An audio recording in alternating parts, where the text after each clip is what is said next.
Just minutes after running up the Capitol steps to vote on releasing the Epstein files, Senator Jeff Merkley delivered a speech that should shake every American who believes no one is above the law. What happened next exposes how 51 senators chose to protect the powerful over justice for victims, revealing a system where accountability dies behind closed doors. But of course, the experts say that's not true. The birthday book contains another photo of Mr. Epstein holding an oversized novelty check from DJ Trump for $22,500. What is that check for? Underneath the photo, taken in the 1990s, a handwritten note says, quote, "Jeffrey showing early talents with money and women. Cells fully depreciated," and then there's a name of a woman who's been blocked out, "to Donald Trump for $22,500.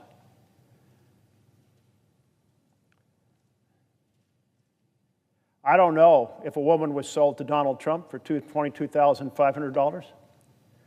I don't know what it means to call a woman fully depreciated. I don't know if it was just kind of a brazen joke between a couple of very powerful men, but it's certainly not a funny joke. It certainly implies and suggests a camaraderie in the idea that young women are for sale.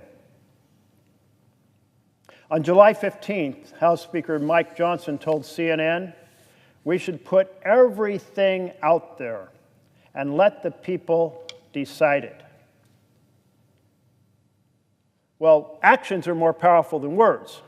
The words were, "We should put everything out there." The action was he adjourned the House of Representatives early for August recess to avoid voting on release of the files. Well, the House is back in session now. So I call on Speaker Mike Johnson to stand up for the principle carved above those pillars on the Supreme Court, equal justice under law, hold a vote in the House of Representatives on release of the files. The leader of the Senate told Fox News, "I always am a believer in transparency. I think more is always better." Today we voted on transparency, and the vote from across the aisle was case closed, no transparency, no accountability.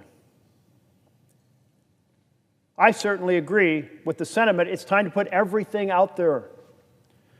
The American people have been clear. They want these files released because they still treasure the idea that possibly powerful people in this chamber actually believe in the principles that we were raised on here in the United States of America of equal justice under law, that nobody is above the law. Still cherish that little seed of hope that maybe when we have a vote in this chamber, 100 senators will say, hell yes. But today, they were crushed because the majority said, hell no. Seal the file, protect the president, protect the powerful. To hell with justice for the victims, the young women who were so impacted, devastated by the activities of Jeffrey Epstein and his associates. The American people know better. They demand transparency. They demand accountability. They demand justice. The victims demand transparency. The victims demand accountability. And the victims demand justice. And we had a chance to deliver it today, and we failed them.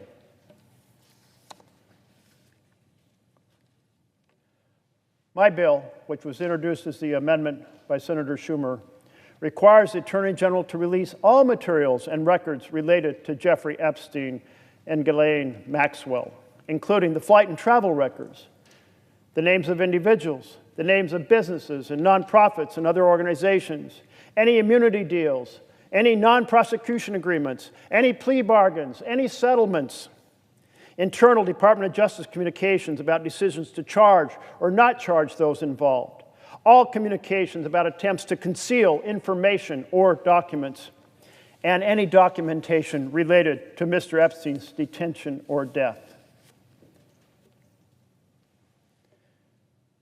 It makes one exception, and that exception is deleting the names of the victims involved.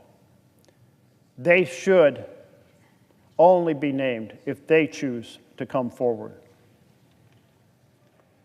Let me quote from what this bill requires.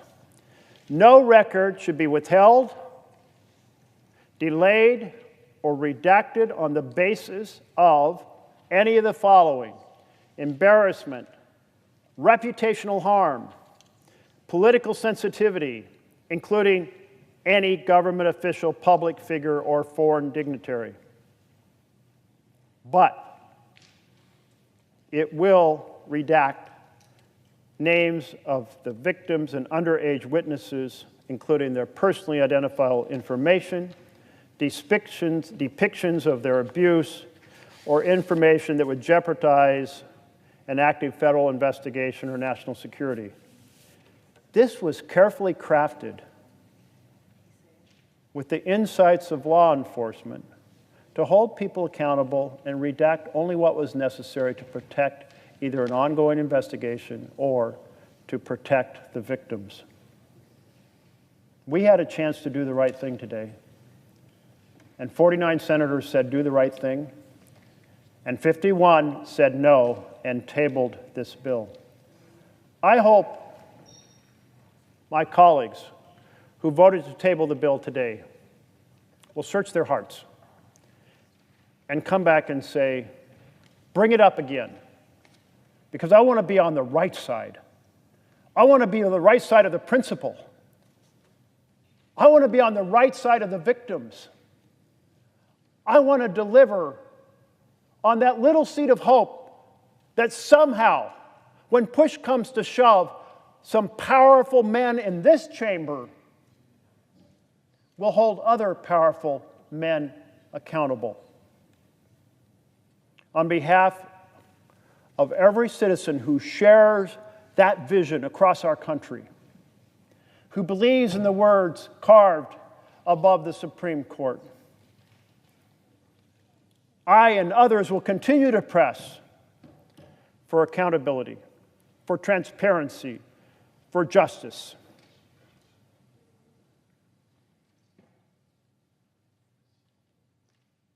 May it be so that we reconsider and 100 senators team up together to say hell yes on those core principles we cherish as Americans. Thank you, Mr. President. What Senator Merkley did on that Senate floor wasn't just a speech about transparency. It was a real-time demonstration of how accountability machinery breaks down when power protects itself. Merkley opens with physical imagery for a reason. Running up the Capitol steps, looking back at the Supreme Court's equal justice under law inscription, ties individual action to institutional promise. That inscription represents the foundational bargain that law applies equally regardless of wealth, fame, or position. The Epstein case becomes a perfect test because everyone agrees Jeffrey Epstein was a monster. There's no partisan disagreement about his crimes against children. When you have universal condemnation of the perpetrator, the only question becomes whether we follow evidence wherever it leads, even when it implicates powerful people. Merkley's bill was carefully constructed with law enforcement input to balance transparency with legitimate protections. It would release names of associates, travel records, immunity deals, and internal DOJ communications while protecting victim identities and ongoing investigations. This was surgical accountability designed to answer who else was involved. The 51-49 vote reveals how power operates in practice. Those senators didn't vote against transparency in the abstract. They voted to protect specific people whose names appear in those files. When Merkley says, "Let the chips fall where they may," he's asking for something that sounds basic but proves revolutionary, applying law without regard to consequences for the powerful. The Wall Street Journal letter is particularly damning because it shows a pattern of behavior, not isolated incidents. A birthday book entry joking about women being fully depreciated, and a check for $2,500 with a woman's name suggests a transactional view of human beings that aligns with Epstein's business model. But the deeper issue isn't individual guilt or innocence. It's the systematic protection of information that would allow public judgment. When Attorney General Bondi says case closed while sitting on files that could implicate dozens of people, she's not enforcing law. She's managing political damage. The vote exposes how quickly principles evaporate under pressure. House Speaker Johnson said, "Put everything out there on CNN," then adjourned the House early to avoid voting. Senate leaders praised transparency on television, then whipped votes against it. Words become meaningless when actions contradict them consistently. For victims and their families, this isn't abstract theory. It's the difference between justice and abandonment.